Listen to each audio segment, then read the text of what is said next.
नमस्कार, एक बार फिर आपका स्वागत है हमारे चैनल पर। मेरी आवाज ही पहचान एक है। अलग किस्म की खनकती आवाज़ और गाने का अनोखा अंदाज, यही पहचान है गायक भूपेंद्र सिंह जी का। उन्होंने गाया भी है, मेरी आवाज़ ही पहचान है, गर याद रहे। यह गीत उन पर बिल्कुल फिट बैठता है और वह बेहतरीन गज़लों और अर्थपूर्ण गीतों के लिए जाने जाते हैं। किसी नजर को तेरा किसी नज़र को तेरा इंतज़ार आज भी है, होके मजबूर मुझे उसने बुलाया होगा। दिल ढूंढता है फिर वही, एक अकेला इस शहर में, जैसे नगमों को भला कौन भूल सकता है।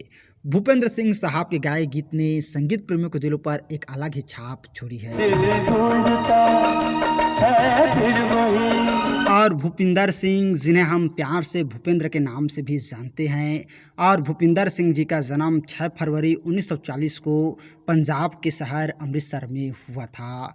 पिता प्रोफेसर नत्था सिंह जी खुद गायक थे। उनके बचपन के बारे में ये किस्सा बहुत मशहूर है कि पिता का अनुशासन ऐसा था कि भूपिंदर को एक समय संगीत से चिढ़ होने लगी थी और बाद में वो दोबारा संगीत से जुड़े। दिलचस्प बात यह भी है कि एक से एक हिट गाने देने के बाद भी उन्होंने फिल्मी गानों का मोह बहुत आसानी से छोड़ दिया। उनके लिए हमेशा गानों के बोल बाल बहुत मायने रखते थे और वो सस्ती चीज़ें गाने को बिल्कुल तैयार नहीं थे। और कैरियर की शुरुआत में भूपेंद्र सिंह साहब ने ऑल इंडिया रेडियो पर प्रस्तुति दी और उन्होंने वायलिन और गिटार बजाना भी सीखा। मदन मोहन साहब ने भूपेंद्र सिंह साहब को फिल्म हकीकत में मोहम्मद रफ़ी साहब के साथ होके मजबूर मुझे उसने बुलाया होगा गाने का मौका दिया और यह गीत बहुत लोकप्रिय हुआ। लेकिन भूपेंद्र सिंह साहब को इससे कोई खास पहचान नहीं मिली। इसके बाद भूपेंद्र सिंह साहब ने स्पेनिश गिटार और ड्रम के सहारे कुछ गज़लें पेश की और साल 1978 में रिलीज एलपी वो जो शहर था से उन्हें प्रसिद्धि मिली और इसके गीतकार गुलजार साहब थे। भूपेंद्र साहब ने 1980 के दशक में बंगला गायकी मिताली मुखर्जी से शादी रचा ली, जिसके बाद उन्होंने पार्श्व गायन से किनारा कर लिया और दोनों ने कई कार्यक्रम एक साथ प्रस्तुत किया और भूपेंद्र जी और मिताली की जोड़ी खूब मशहूर हुई। दोनों ने खूब नाम कमाया और शोहरत कमाया। इस दंपति की कोई संतान नहीं है और भूपेंद्र सिंह साहब के गाए बेहतरीन नगमे जैसे नाम गुम जाएगा, करोगे याद तो, मीठे बोल बोले, कभी किसी को मुकम्मल जहाँ ना मिलता, दरो दीवार पे हसरत से नज़र करते हैं, खुश रहो अहले वतन हम तो सफ़र करते हैं, आदि आज भी गुनगुनाए जाते हैं। किसी नजर को तेरा और दोस्तों, भूपिंदर सिंह की ज़िंदगी में काफ़ी कुछ चीज़ें जगजीत सिंह से मिलती जुलती है। जगजीत सिंह की तरह ही वो भी एक सिख परिवार में पैदा हुए थे और जगजीत सिंह की तरह उनकी भी जीवन साथी बंगला लड़की ही बनी। जगजीत सिंह जी की तरह ही ये जोड़ी भी गायन से जुड़ी और भूपिंदर सिंह साहब ने बांग्लादेशी गायकी मिताली से अप्रैल 1983 में शादी कर ली।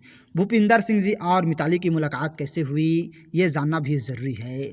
भूपिंदर सिंह जी ने मिताली को दूरदर्शन के कार्यक्रम आरोही में सुना। उन्होंने कहा कि ऐसी आवाज़ मैंने पहले नहीं सुनी थी।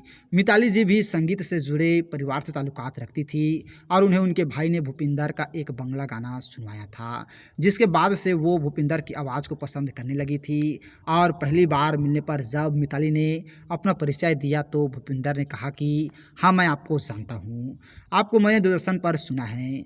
बगैर देखे हुआ प्यार मिलने के बाद परवाना चढ़ गया और फिर शादी हो गई।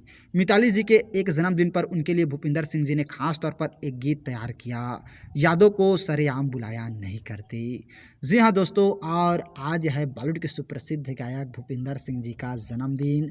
तो हम लोगों की तरफ से भूपिंदर सिंह जी को जन्मदिन की बहुत बहुत बधाई और वे जहाँ भी रहें खुश रहें, आबाद रहें, हम लोगों की यही दुआ है। तो और इसी तरह की जानकारी के लिए अगर अभी तक आप लोगों ने हमारे चैनल को सब्सक्राइब नहीं किए हैं तो प्लीज़ दोस्तों हमारा चैनल ज़रूर सब्सक्राइब कीजिएगा और वीडियो को अभी तक लाइक नहीं किए हैं तो लाइक कीजिएगा, शेयर कीजिएगा। थैंक्स दोस्तों हमारी वीडियो वॉचिंग करने के लिए।